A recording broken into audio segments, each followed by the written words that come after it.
Last year, Amazon's shopping business brought in almost $700 billion. Its cloud business brought in about $129 billion, less than a fifth of that. But that smaller cloud business made more actual profit than the giant shopping business did.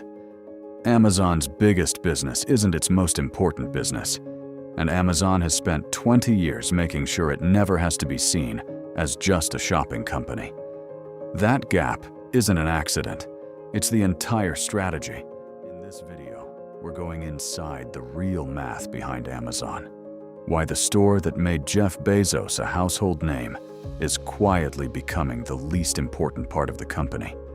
Why Amazon has spent 2 decades avoiding being seen as just a shopping company. And what that tells you about how the biggest company on earth actually thinks about money. In 1994, Amazon was an online bookstore run out of a garage in Bellevue, Washington. For most of its first decade, it barely turned a profit. Sometimes it lost money on purpose. The strategy was simple and brutal. Keep prices lower than anyone could match, even if it meant the store itself made almost nothing. Growth first, margin later. Maybe. Fast forward to today, and that strategy technically worked. Amazon's combined retail business, everything you actually buy on the site, plus the international stores, is closing in on $600 billion a year. But here's the part, almost nobody clocks. While that store was scaling into one of the largest retail operations in human history, Amazon quietly built a second business almost by accident. Back in 2006, engineers realized the servers Amazon built to handle holiday shopping traffic sat mostly idle the other 11 months of the year. So, they started renting that spare computing power out to other companies. That side project is now called AWS, and it has completely rewritten the balance sheet. Here's where it gets uncomfortable if you're Amazon's accountant, because when you actually put the two businesses side by side, the numbers stop making sense. Surprise number 1, the margin gap. In Amazon's most recent quarter, AWS ran at an operating margin of around 35%. North America Retail, the actual store, ran at around 4.5%. Put plainly, for every $100 of stuff you buy on Amazon, the company keeps roughly $4 or $5 after costs. For every $100 a business spends renting Amazon servers, Amazon keeps $35. Same company, same balance sheet. One business is nearly 8 times more profitable than the other, dollar for dollar. And that's just the margin. Here's where the actual profit numbers get strange.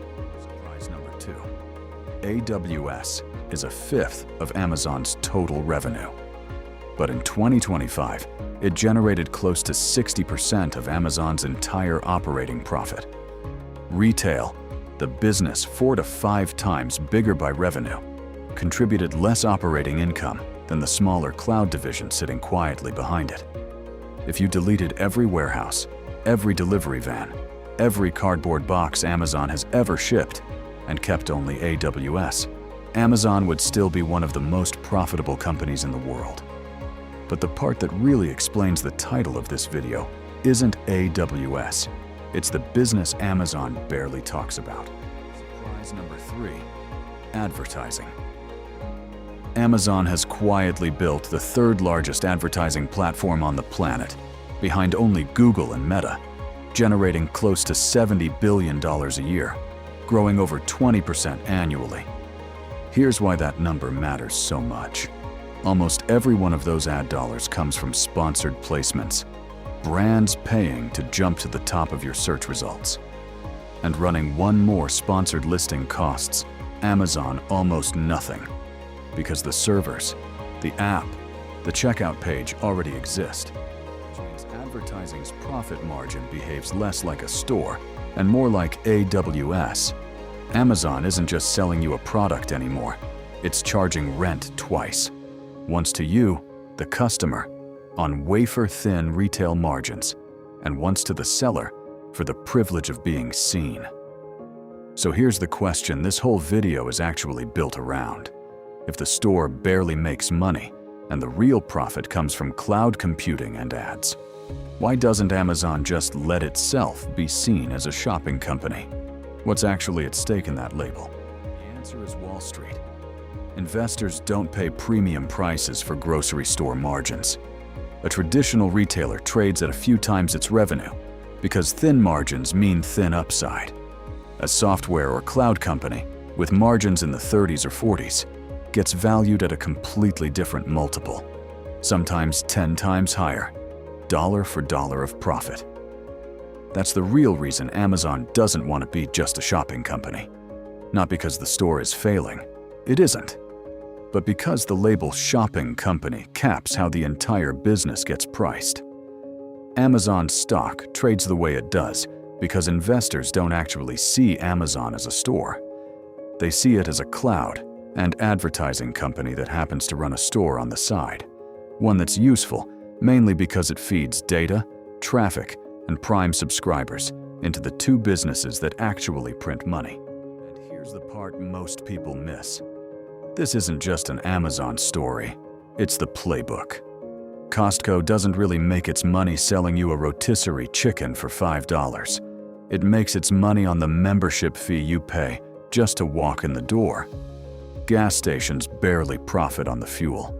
They profit on the coffee and snacks you buy while you're standing there. Banks give you a nearly free checking account because the real money is in the fees and the loans behind it.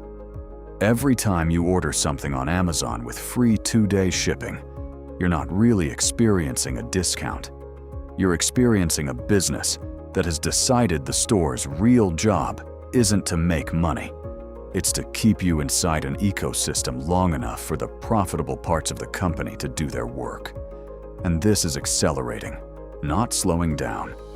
Amazon spent well over $100 billion on infrastructure in 2025 alone, almost all of it aimed at AI and cloud capacity, not warehouses. Every dollar of that pushes the company further away from being the store and further toward being the invisible infrastructure a huge share of the internet quietly runs on. So the store keeps growing. It just keeps growing into a smaller and smaller slice of what actually makes Amazon valuable. If a company built the world's biggest online store and then quietly arranged its entire business so that store almost doesn't matter to its bottom line, you have to ask what Costco is actually doing on purpose. That's the exact opposite.